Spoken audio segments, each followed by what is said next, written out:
Hello and welcome to another episode of Calm the Conflict, the Art of Resolution, where we discuss all things mediation. And in today's episode, we are going to be talking about what happens on the day of mediation from the mind of the mediator. David? Hi, thanks very much, Zakia. So I'm David Goldberg. I'm a mediator accredited through CEDA, ADR, Legal 500 recommended, and I've done some work with you. Yeah, which was fun, actually, the mediation that we did. And I'm not going to talk about what I think or what happens on the day of mediation. I'd like you to talk through as a mediator, because you're there completely impartial and you do your intros to the parties. But tell us what happens from the minute you step into that building where the two parties are sat. How do you start the mediation process? Okay, great. So we may have a mediation face-to-face. Or it may go over Zoom, either way. But the process is more or less the same.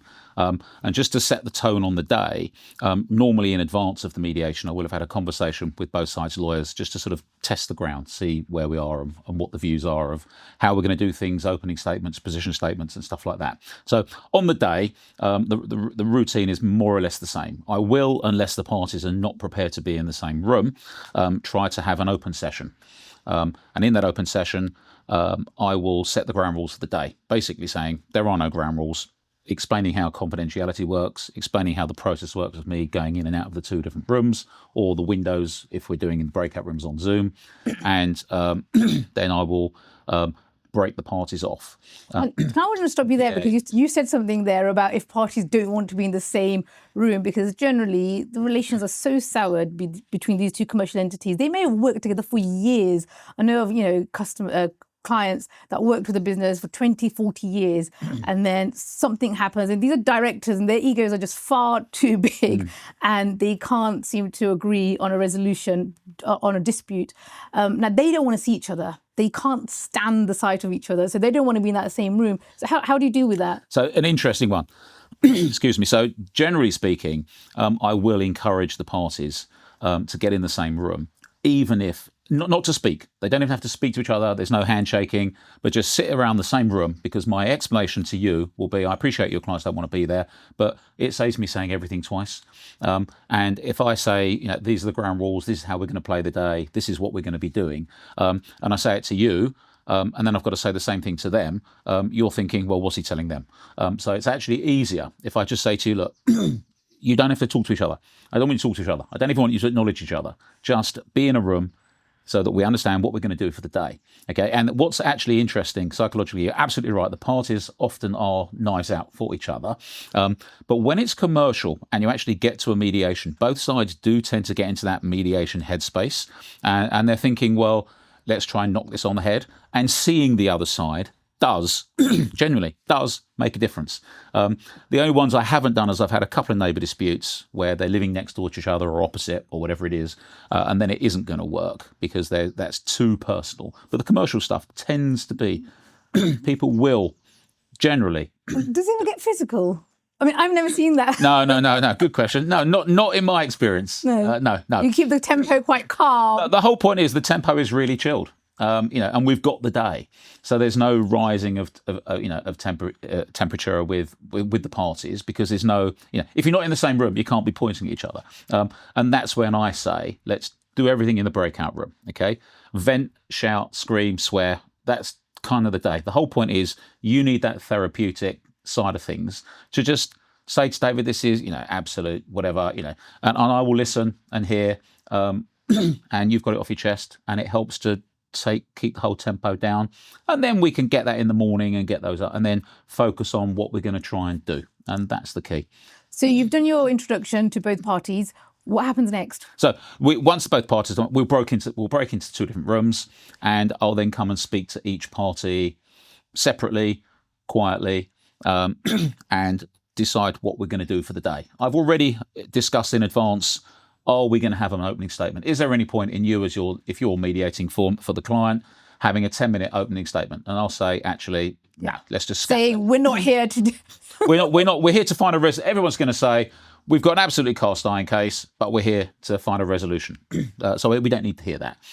Unless you want to say it or your clients want to hear it. But generally speaking, when mediation started 10, 12, 15 years ago and I was doing these things, it was a case of, my clients absolutely bang to rights, but, we're here to mediate. And now people have done so many mediations, they understand the process. So we tend to avoid that. So I've never seen any violence. I've only ever seen violence once in court, actually, when I was it was a repossession claim years ago. And someone lost the house and we had to be taken out the back of the court, but we digress. Wow. Yeah, that we can save that for another episode. Another day. We can talk about some of the cases that you've actually dealt with. Yeah. So you go backwards and forwards with the parties. How do you get to sort of, one party showing their hand at a settlement offer? How do you get that out of them? I mean, obviously, roughly already that someone's got to put an offer forward, but where does that start and how does that start? So, very good question. So, in advance of the mediation, I would have had some idea about what the parties plan on doing. Okay, I'll have seen if there's Part 36 offers or settlement offers. So we've got, X is here and Y is here. So we at least know what the gap is. And I will often say in the opening statement when everyone is here, and if not in one room very early on, in a mediation, to actually be the first person to make the offer actually shows credibility, as opposed to, I'm not going to let them blink first. It's not a sign of weakness, because it's not a sign of weakness. Don't want to look as though they're the weaker party by sometimes putting that offer forward. Absolutely. So my point will be, where are we going to go with this? We've got to do some kind of compromise. How are we going to work out the figures? Is it figures? Is it something else that needs to be done? Do we need to just agree? If it's a boundary dispute, it's not about money. If it's a partnership dispute, it's not necessarily about money. It's about the amount of shares or the workout or the splitting or the division of the properties or assets or whatever it is. So we're assuming here that it's just a money claim. Yeah, let's focus on money disputes, commercial disputes where they're trying to, one party owes money to another party. Right. So there will always be a case of, I'm not prepared to shift. I've got, lines in the sand. And I will say to people quite openly in the morning, the first couple of hours is a feeling session to see where they want to go, where we want to be, and to find out arguably who the alpha is in the room. Because in every meeting, there's always one. And in every, it may be the client, it may be the lawyers. It may be the client, it may be the lawyers. Some clients just don't know what they're doing and they're out of their depth. And, you're there, you've got the reins on this. So I'm talking to you because ultimately you're going to have your clients back, etc. And I don't need to talk to them. I'll be making some of the legal arguments, and I know you're not always interested in those because, like you said in an earlier episode, it's not a trial. You're not here to execute the evidence and say who's right and who's wrong. That's not the purpose of it. Absolutely. But sometimes you will hear that from the lawyers to say, well, legally, we're entitled to this. Absolutely. And I will say to you, if you want to run that argument, take it to trial. And that just undermines it shuts down that debate because I'm not here to try the legal case. I can say, I've been litigating for 20 something years, nearly 30 years. So I've seen a lot of this stuff. And yes, ultimately you may say you're right, but a judge may say you're wrong. So let's move away from the direct legal arguments and say, what are we going to do with that? Yeah, and how do you then narrow that gap between the offers? That's secrets. That's fair enough. I mean, you can keep those because you can't reveal that. But, sometimes you get such a low offer and the other side, you've got £1,000 here and then, £10,000. That's a really, really big gap. But will you say to parties, look, you guys have got to come together somewhere, like in separate rooms, say to them, this is their starting offer. So interestingly, if it is, for example, 1,000 versus 10,000, that's a much harder gap to close than if it's 10,000 and 150,000. Oddly, the quantum there's a huge gap, but it's easy to close. So then we will delve down into some of the legal stuff. Okay, and we will say, not all mediators are the same, and I will say, look, it's not my place. But, I've been doing this enough. I've seen this type of cases before. Are you really going to get away with that point? So, okay, you've got 5 points. Yeah. Of those 5 points are, maybe one is a bit iffy, isn't it? 2 is a bit iffy, isn't it? Maybe not. But, it's just my take. And then that might say to you, oh, well, okay, if we give on that bit, but hold on the other bits, etc. And I will be able to test the water to see how strong your client's resolve is. You've got a day for mediation. Yeah. How soon in the day do you know that actually this one's going to settle today and we're going to be done by lunchtime, or actually it's going to take us right to the wire till 5 o'clock? Yeah, well, another good question. Every mediation is different.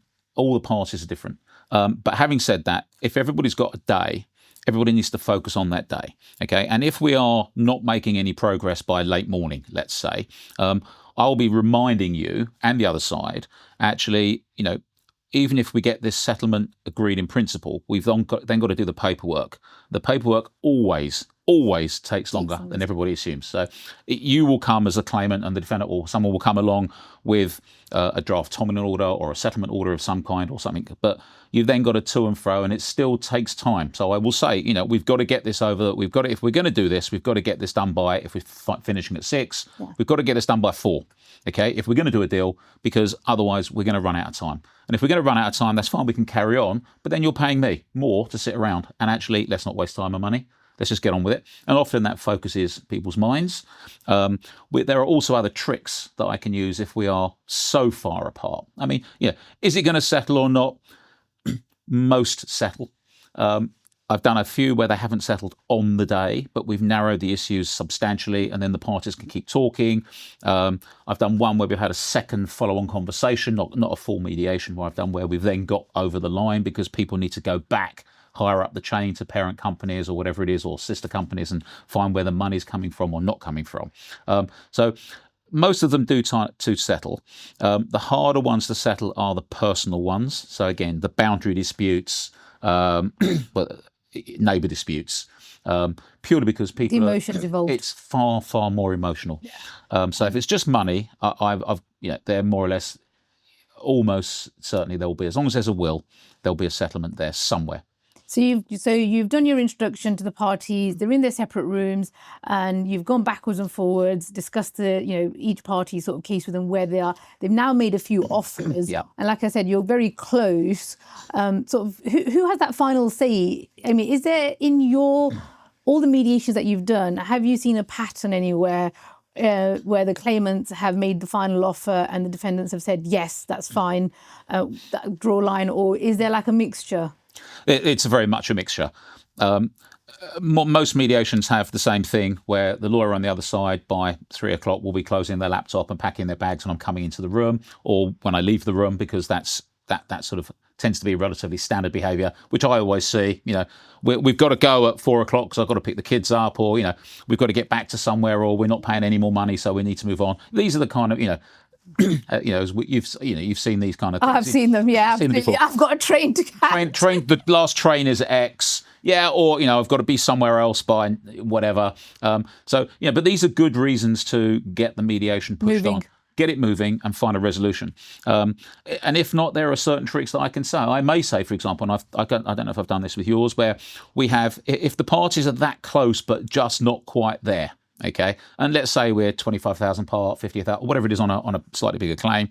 I will say, okay, here's what we're going to do then. We'll agree in advance that, let's say the gap between us is 50,000. Let's just say, okay, and you're not going to shift on 50. They're not going to shift on 50, but you've come up a huge way and they've come down a huge way, and we're now 50,000 apart on a massive claim. Okay, I will say, okay, we can call it a day. In which case, madness, because you're then going to keep litigating. Spend another 50k. At least 50k, arguing over the difference. Or there are things I can do. For example, let's do, for example, a closed bid, where I will say to you, okay, the gap is 50,000. Okay, I appreciate you have come up, and you've come up in increments of 1,000 a time, right? And they've come down in increments of, let's say, 5,000 a time. I will say, let's call it a day if... I'm going to say to you now, give me your best offer, right? And I'm going to say to them, give me your best offer. And if the gap between those two figures is greater than a sum, we'll call it a day. And that really focuses mine. So let's say, again, we've got £50,000 difference. And I'm going to say to you, I'm not asking you at the moment what you'll give me, but let's close this down. So we're 50,000 apart. I'm going to say, if we can agree, whatever you figure you give me, and whatever they give me is, let's say, £15,000 apart, right? So they may drop higher than you, or you may drop, but if that sum is £15,000, let's carry on talking. I won't tell you what their offer is, and I won't tell you what their offer is, but I'll say there's £15,000. So we're now 50, and we've actually got that down to 15. It might be 20, it might be 25, halfway between the two. But that's another way of closing gaps. And then the smaller the gap, the easier it is to get that over. Are you really going to leave? Are you really going to over 500 quid or £1,000? £1,000, £5,000, £10,000, whatever it is, yeah. Because that is madness. Yeah. So that's another little trick that I tend to use. And I know you've said previously in an episode, I think in the very first episode we did, that there are no winners. Yeah. In mediation. But when a party settles a claim and the other party's got to make a payment to them, whether that's a lump sum payment or installments, do you sit around and celebrate with them? No. So I always... At the end. I always say at every mediation, there's no winners, there's no losers. It's share the pain, move on, life is too short. And that's where you've got to be at 9:30 in the morning on the first day, because that's the answer. That's why we're here. There is, nobody wants to litigate. The only ones that win are the lawyers. And at the end of the day, it's not a case of celebrating because, you may be very bitter and twisted that you've only settled it, you've only recovered X. And the other side might think I've got a result because I've got away with Y. So I know where you are and I know where they are, but I'm not going to, we'll just say, look, we've got there. That's great. Happy. Excellent.